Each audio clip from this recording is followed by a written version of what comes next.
Hello everyone, welcome to the HardReset channel, and today I'm going to show you how to see blocked contacts on your iPhone 17.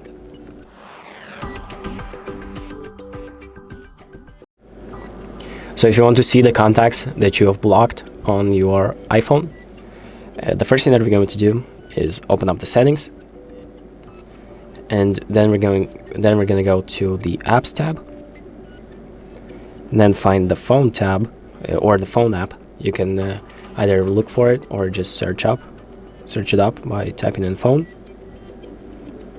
and then we're going to scroll down and see blocked contacts. So tap on that, and this is where all of the blocked contacts will be.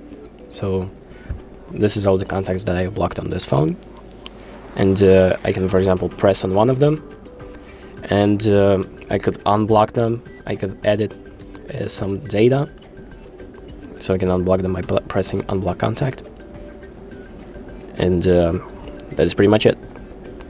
So thank you for watching. I hope this video helps you, and make sure to like and subscribe.